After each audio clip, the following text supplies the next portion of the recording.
All right, we are live. Coming from the office in Tampa, and the office is busy. So if you hear a lot of people talking in the background, my apologies, but we've got a busy day going on here. And so what we want to talk about today is underwriting deals, right? So Investcorp Realty, I'm the broker, James Roy, and at Investcorp Realty, we work not solely with investors, but a lot of our business is with investors. And so what we want to do today is talk about underwriting deals, how it works, what comping looks like, scopes, working through the whole thing from front to back. And I hope it's informative, and I hope you enjoy it. And if you're here live, post a comment. Let us know where you're at. If you have any questions, please. I have it up on my screen here. I can see stuff.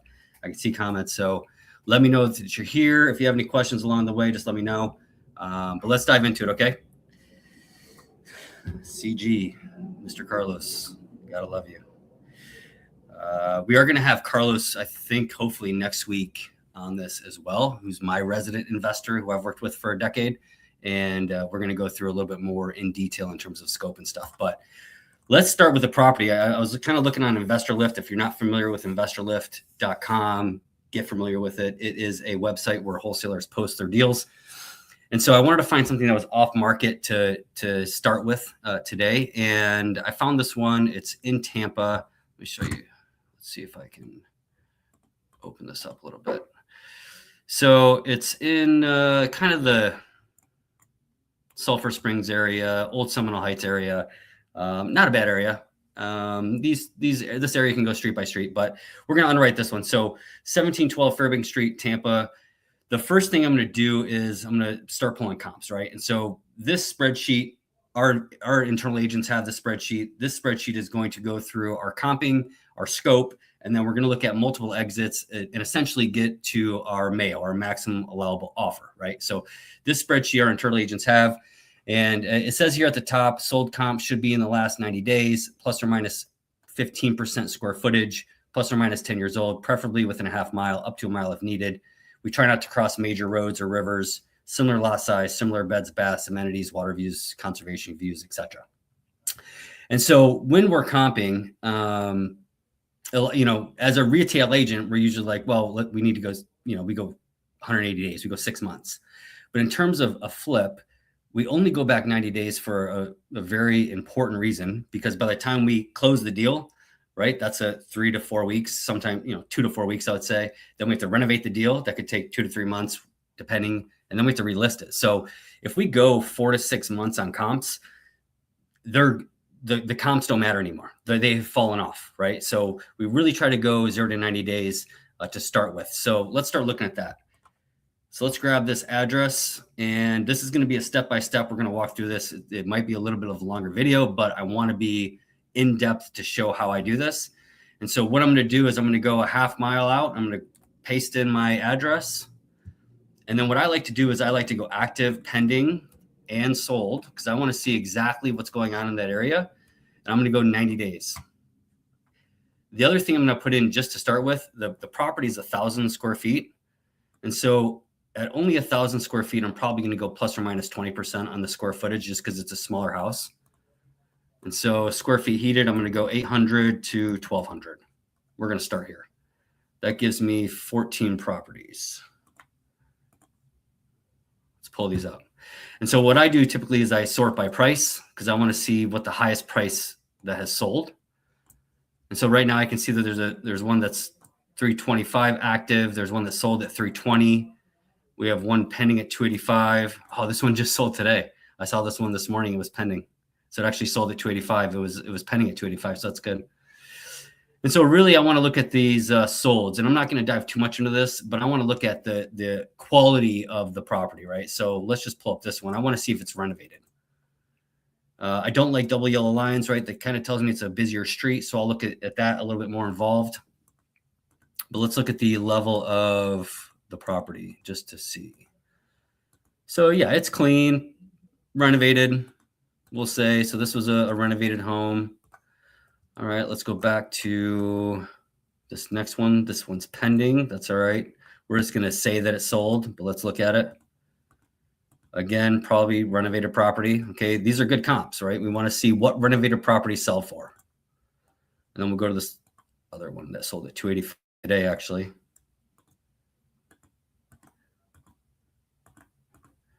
Let's get on the inside. Looks like a renovated property, absolutely. So perfect. So we have 3. So we're going to use that pending. We're just going to say it's sold, just for educational purposes. So what I'm going to do is I'm going to start grabbing the data from these listings and start dropping it in. So anything in this spreadsheet, for my agents in this spreadsheet, all we're doing, anything that's yellow, we're filling in. So I don't know if you can see it on the live. You might be able to. Let me get rid of that banner. How do I hide that? Okay, perfect. All right, so down here at the bottom, you're going to see subject and comps. We're going to go through all that, but then here's the second tab of the scope, and that's what we walk through in terms of building out the scope. But what we're going to do is we're going to try to find the ARV first, right? So this address, anything that's yellow, we're going to paste in. I'm not sure why that pasted in over there.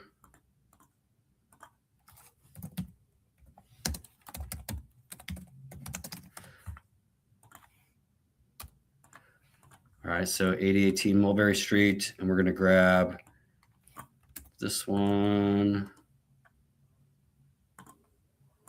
And then we're going to grab, and again, you can do this however you want. But really what we're doing is trying to find the comp. So paste special values only. And then sold price, this one was 320. Not 32,000, 320. This one's 285. This one was 285.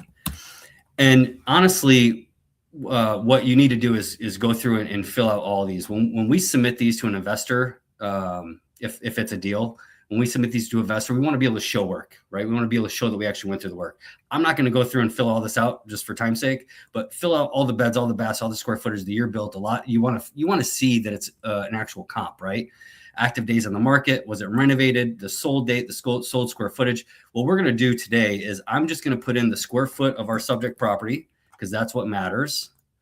And we'll grab 17 Fairbanks Street and we'll drop this in. And then I want sold price per square foot for our comps. And what that is going to do is it's going to give us an average of sold price 269.81. Sold price per square foot for wood is, and that one didn't sell yet, but we're just going to grab the list price per square foot. So that one's 289.63. And then the third one is 287.59. And what that's going to do is it's going to average out these 3. I don't know if you can see that. You can see that. So it's going to average out these 3, and it's going to multiply it by our square footage. It's going to give us an average here, and then it's going to give us an estimated ARV, right? So 3 comps, it's going to average out the sold price per square footage. Now, as retail realtors, we typically don't do this, right? We don't just go by sold price per square foot. We're going to do an actual CMA. We're going to do our, additions and subtractions off our subject property, et cetera, et cetera. This is a quick way, and actually the way that my resident investor likes to do it. So if he likes to do this and these are his numbers, that's how I'm going to run his numbers because this is what he wants to see, right? So again, investor specific. As you start working with more investors, or if you are working with investors, they'll have their own formulas, right? This is just one. And so that gives me my estimated ARV. All right. So that's the first part of this. Now, when I send this to an investor, I want to have all this filled out. Like I said, I want to be able to show they sold in the last 90 days. I want to be able to show that the beds, baths, square footage are similar. Your build is all similar, et cetera, et cetera. You want to prove that they're real comps. Because let me show you this. On Investor Lift, they will give you comps, and none of them are the ones that I pulled. Most likely because they're 4, 5, 6, 7. I've even seen some that are a year. If I pull these properties up, some of them might be a year old. So I don't trust anything the wholesaler says, unfortunately, but it is what it is. So we run our own comps. Now, however, they do say their projected ARV is 300. Ours came up to 285. So not too bad, but a little bit lower than what we kind of expect. And this 320 kind of pulls these numbers up. However, we did come to 285. We'll say 285. And now from here, what we're going to do is we're going to start building out the scope, right? And I'm not going to go super into detail for this, but with our calculator, it's going to show you exactly how to run these numbers. So let's say our property needs a roof replacement, and it's going to tell us enter the full footprint square footage. So what we're going to do is we are going to go to our Hillsborough County Property Appraiser's website. We're going to pull up this property, which I probably should have done before.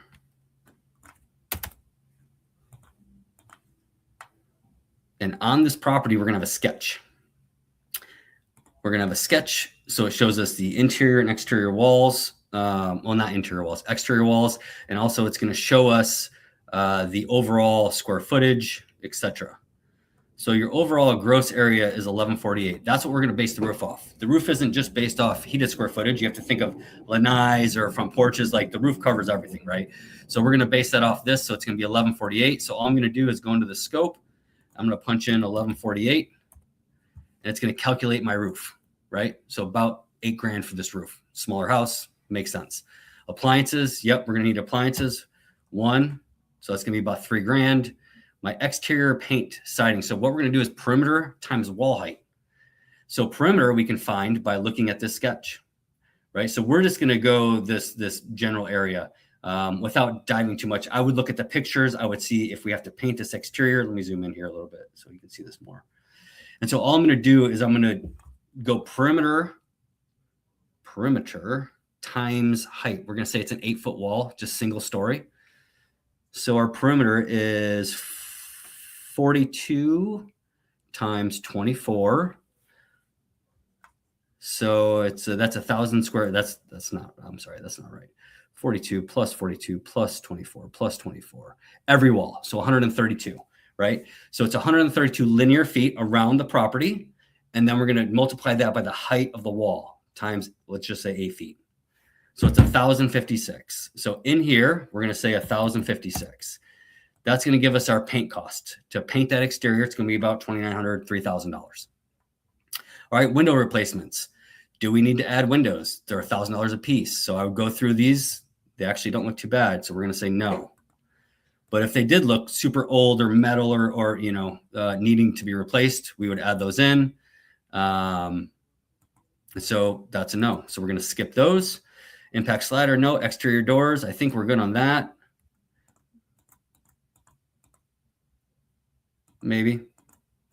So the point is you go through these pictures and you start filling out the scope and you get faster at it as you do it every time. So drywall, do we need sheets? We do need sheets. Every sheet costs us about $45 labor and material to install. So let's say it's 10 sheets of drywall.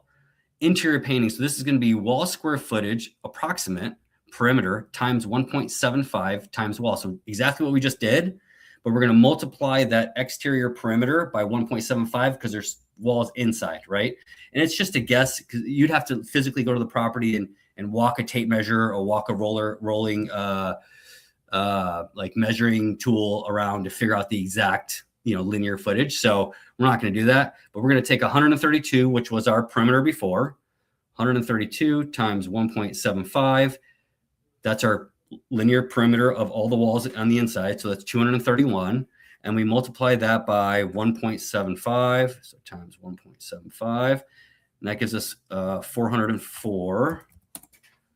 That is definitely not right. It's going to be, how did I do that? Anyways, that might be a wrong calculation. We're going to fix that. But the point is that that's how we calculate interior. So perimeter times 1.75 times the wall height, and it's multiplied by 2.25. This one, exterior is 2.75 because exterior takes a little bit more paint, takes, potentially ladders and takes, a little bit more labor.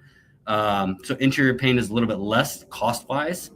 Flooring, LVP, we're going to go floor square footage. We're going to say it's 1,008. We're going to go with LVP, right? If we're doing tile, $7 a square foot. Now, if we're doing master bathrooms different than the majority of the house, we separate that. We go through and separate that, right? Baseboard, perimeter, times 4, times $2, right? So our perimeter was 132. we're going to say the baseboard alone is $264. Now, I just did a rehab in Newport Richey. I would say the baseboard probably cost me, it was about a 1,100 square foot house. And the baseboard probably cost me around $300 just for the baseboard. So this one's going to be a little bit low. We're going to fix that. It's probably times 3, we'll say. And new kitchen cabinets. So linear foot, 350 per 30-inch box. So really we would have to go in and look at these pictures and figure out, okay, how many boxes of cabinets do we think we need? Let's just estimate it at, let's say we need 15, but you have to go in and figure that out. And again, for the purpose of this video, I'm not going to dive into all of that, but just kind of showing you thought process of how we go through it. So refacing kitchen cabinets, I just did that on the flip that we just did. It was pretty cost effective. I loved it. Shaker style, white, came out beautiful. Our guys put the handles on. They came out looking great. Countertops, linear foot. And the linear foot is 26 inches of average depth times $25 a square foot. Now, I can tell you, this calculation is different depending on level. Quartz, if we're going quartz, if we're going granite, etc. And so our internal team, we're going to dive into this a little bit more, and I'm going to explain this more because this calculation can get tricky. And so we're going to dive into a little bit more. But for the general purpose of this video, again, we're just trying to get through the scope so you can understand how we get there. So lighting, number of can lights in the house, there could be 10. Number of bathrooms, we're going to average at $6,000 a bathroom. Smaller ones might be 45, bigger ones might be 8. We just kind of average at 6,000. So this one has 2 bathrooms, so we're going to put 2 there. Hot water heaters, probably going to need a new one. Ceiling fans, there might be 4 in this property. Again, go to the pictures, figure it out, and then correlate these numbers here. HVAC system, 500 square foot per ton. So we have 1,000 square foot. So we're going to say it's going to take 2 ton. Driveway replacement, probably not. Fence install, we're not going to worry about that. If it did need a fence, something we have to calculate. Again, everything we have to calculate, we have to account for. So there is a fence, but it looks nice. So we're not going to worry about that. Blinds, $100 a piece. Again, I just flipped this property. The blinds weren't actually that bad. Much more cost effective than I thought from the previous one. And they're, about $100. I was buying them for about $65 a piece. So blinds on all windows, if you wanted to do that. A lot of investors don't do that, but we include them just in case. So let's say there's, 10 windows. So $1,000 there. Electrical panel, let's just say yes. Sod, we're probably not going to worry about that. Tree removal, there's no pool. Landscaping, we include $2,500 every time. Hardware outlet detectors, every single time. Permits, inspections, we do permits, so there's 5,000 there. And then design, typically on every flip, we're doing design, or at least we're accounting for it. We're going to take that out for this one. But the point is that we get to this number of 59,000. So on a 1,000 square foot house, we're getting to a $59,000 scope. Now, how this correlates. So over here, it's going to put that number into our spreadsheet.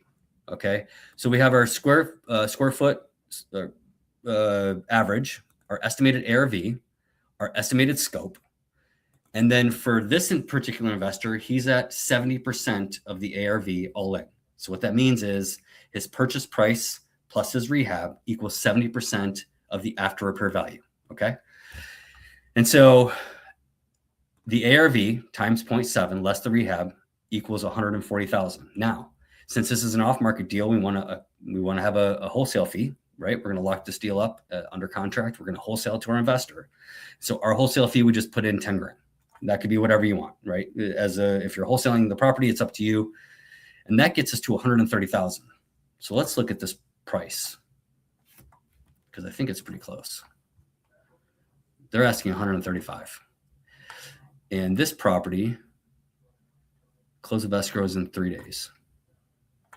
So this might be a highly motivated wholesaler trying to get rid of this property. So this is actually one that I might reach out afterwards. So anyways, so estimated ARV, estimated rehab. The one thing that we do really want to include in this rehab that I don't think is even in here is contingency. So we typically want to have about a 10% contingency. And so that's 10% of the rehab also built into the rehab for things that come up above and beyond what you plan for. So if this one's 60,000, we're going to say an extra 6 grand for contingency because every single time it happens, and you have to plan for it. So really, let's just say, actually I can add it like that. So there's our contingency, let's just say. And that doesn't include, so that gets us to 65 grand. So at 65 grand, our offer is technically 134, but if we're getting paid on a wholesale fee, our offer is 124. We probably start a little bit lower than that, like 120, just to have a little bit of wiggle room. Now, with this particular investor, we also have to have multiple exits. We have to have the BRRRR strategy. So buy, renovate, rent, refi, repeat, right? And so he has to have multiple exits just in case he can't sell it after he renovates it. So how do we calculate those numbers? Well, the calculator does a lot of the work. So our ARV times 75% cash out refi is 199. What we're going to do is we're going to figure out the rental rates first. So we go to Rentometer. We're going to plug in this address. Rentometer gives you, I think, a few of them for free. I subscribe to the yearly. And we're going to go 3 beds, 1.5 baths or more. We're going to say house, 6 month, rated smart. We're going to check rents. And so our average is 2140. That's fantastic. So here I'm going to come in and put 2140. And then our monthly taxes, let's figure that out. Let me scroll that out.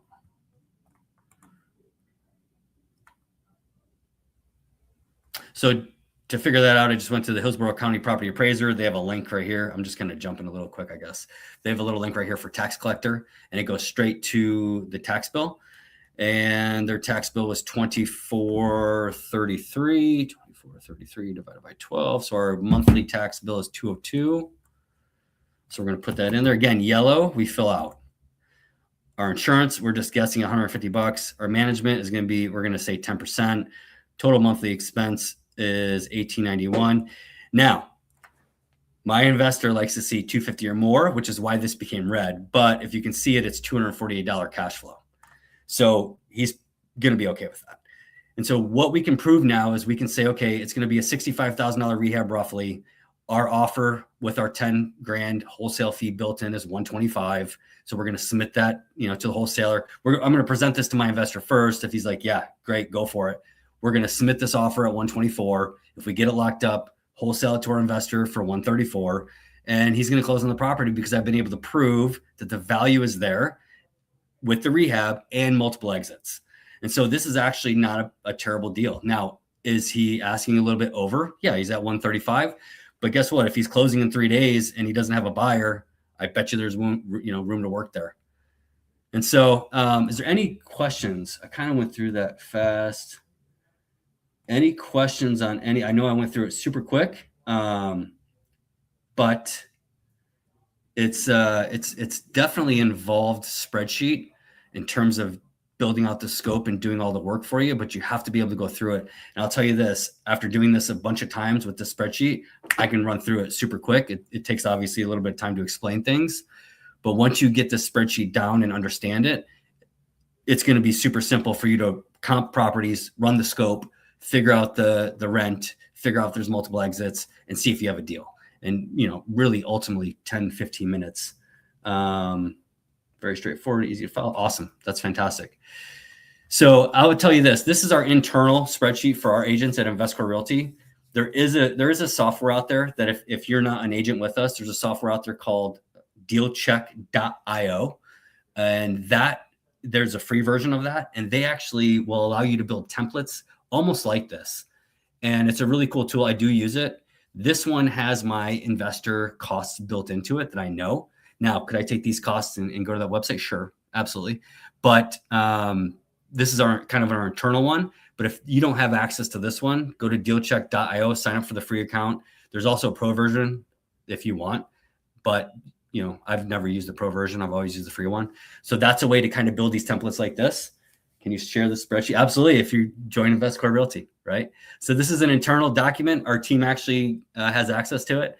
But like I said, a second option is dealcheck.io. It's a great tool. I love it. I do use it. So that's about it for this. Any other questions? I'm about to jump off. This is our first live. I wonder if there's any glitches or anything. Hopefully it all came through great. Metal yellow first red. I think Carlos is getting a little fat fingered over there. Hope you're doing all right, Carlos. Anyways, thanks for watching, guys. If you have any questions, again, if you want to reach out to me, email address is hello@investcorerealty.com. The broker owner there. We are building a team of agents looking to learn the investment side of real estate. Retail is great. We promote retail all day long. However, there's a lot of opportunity on the investment side. I actually teach a class about working with investors versus just doing retail.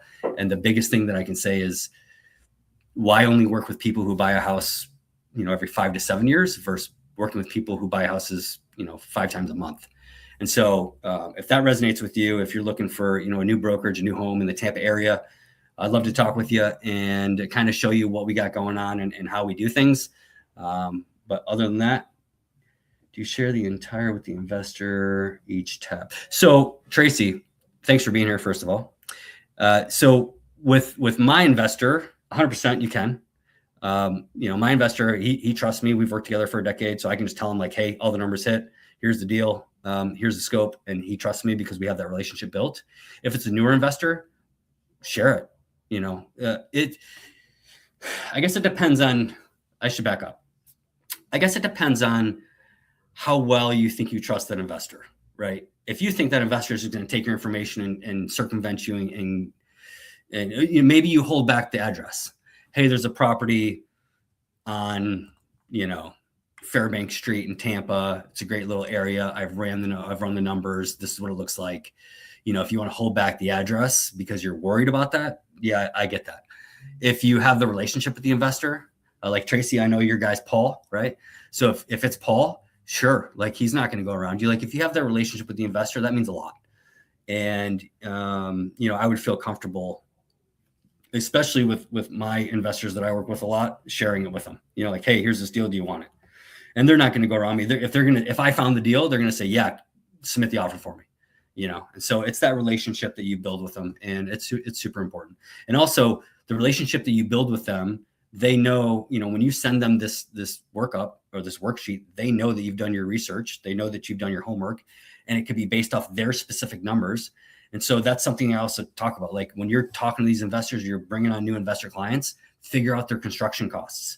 Make a template of this sheet, this spreadsheet. Tracy's one of our agents. So make a template of this spreadsheet for each investor you work with their construction costs, right? And so it might not work for Paul, but maybe it works for another investor, right? So hard money obviously is going to change things. Cash buyers can usually be a little bit more flexible. And so it really depends on the investor, depends on their construction costs, their experience, et cetera.